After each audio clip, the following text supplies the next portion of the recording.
राष्ट्रीय संत बागेश्वर धाम पंडित धीरेन्द्र शास्त्री का आज दौरा, बिल्कुल हेलीपैड पर मेरी टीम मौजूद है। दाईं तरफ तमाम पुलिस विभाग, प्रशासन, शासन और विद्वान जन इंतजार करते हुए नजर आ रहे हैं। आज की बात करो, बूंदाबांदी बारिश भी हल्की नजर आ रही है। मानो देवभूमि में गौ गंगा कृपा कांक्षी गोपाल मणि जी के सानिध्य में, जिन्होंने की धीरू मानस गौ माता को पूरे राष्ट्र में जगाने का प्रयास किया, उनके प्रयासों से आज यहाँ पर पहुंच रहे हैं। बहुत सारे राजनेता हमारे बीच पहुंचे हुए, मूलभूत जो परेशानी है उसको भी जानने का प्रयास करें नेताओं, क्योंकि नेता लोग भी बहुत कम पकड़ में आते हैं। आज पहुंचे हैं तो कहीं ना कहीं अतिथि तो देवो भव के लिए, स्वागत के लिए पहुंचे हुए हैं।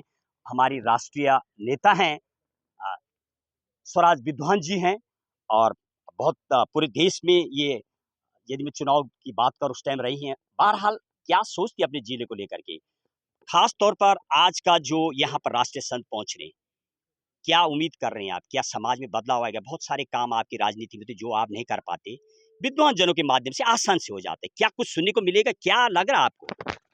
देखिए, मैं सबसे पहले पूरे जनपद वासियों को, प्रदेश वासियों को बधाइयाँ देती हूँ, शुभकामनाएँ देती हूँ कि परम पूज्य गौ गंगा कृपाकांक्षी श्रीमान गोपाल मणि जी महाराज, जो मेरे पूज्यपाद गुरु जी है, उनकी अनुकंपा से हम सबको बागेश्वर धाम जी के दर्शन करने का मौका मिल रहा है। हम सौभाग्यशाली है और ये धरती भी सौभाग्यशाली है, जहाँ पर ऐसे महापुरुषों ने जन्म लिया कि जिन्होंने जो पूज्य संत धीरेन्द्र शास्त्री जी को यहाँ पर बुला रहे हैं, और बदलाव की आप बात कर रहे हैं, आप राजनीति भी बीच में ला रहे हैं। ये विशुद्ध आध्यात्मिक कार्यक्रम है, और यहाँ पर धीरेन्द्र शास्त्री जी के आगमन से पूर्व मेरे पूज्यपाद गुरुजी ने, देखो कल से, देखो आप, कितनी बारिश, कितना लोगों को जीवन मिला है। एक तरफ आग से लोग जल रहे थे और दूसरी तरफ इतनी शीतलता, इतनी बारिश हुई है कल। तो ये महापुरुष जब आते हैं तो उनके आने से पहले ये शुभ संकेत होते हैं। जनता की ओर से धीरेन्द्र शास्त्री और गुरु जी के लिए आप जरा सूक्ष्म शब्दों में कुछ बताइए, क्या कहना चाहेंगे और क्या आगे होना है वो बताइए। जनता को तो मैं बधाइयाँ दे रही हूँ, शुभकामनाएँ दे रही हूँ।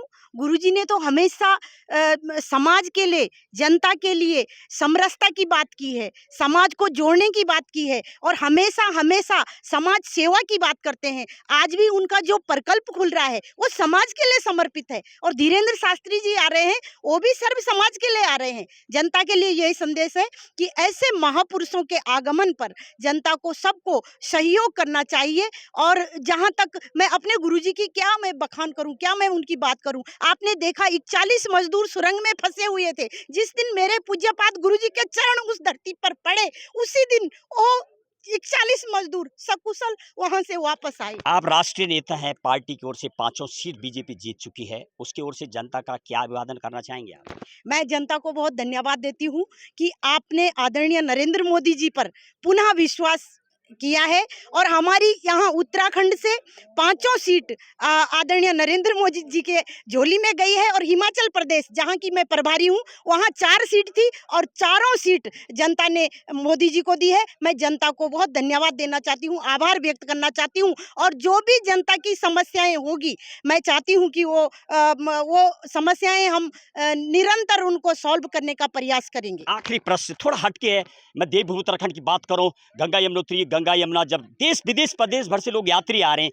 उत्तरकाशी जिले टनल पर अभी भी कचरा लगा हुआ। 8 साल बीजेपी को हो गया, डबल इंजन सरकार है, फेल है सरकार। मैं ग्राउंड रिपोर्टिंग करता हूं पूरे देश में, बलि भी देवभूमि चलती। क्या ये दोनों चीजों पे कुछ, आपकी पार्टी, आप तो नेता हैं, नहीं बोल पाएंगे, फिर भी कुछ बताना चाहेंगे?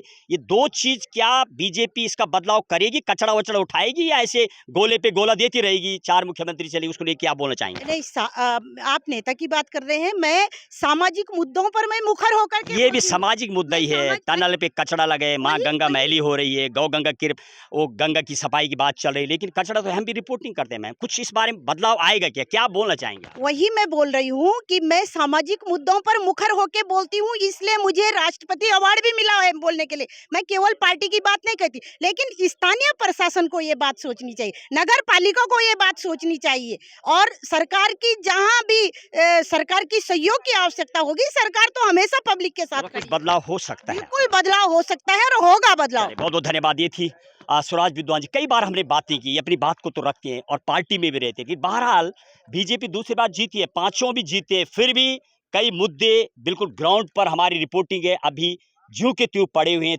3 मुख्यमंत्री चले गए, 4 डिस्ट्रिक्ट मजिस्ट्रेट, क्या वो होगा ये तो समय ही बताएगा।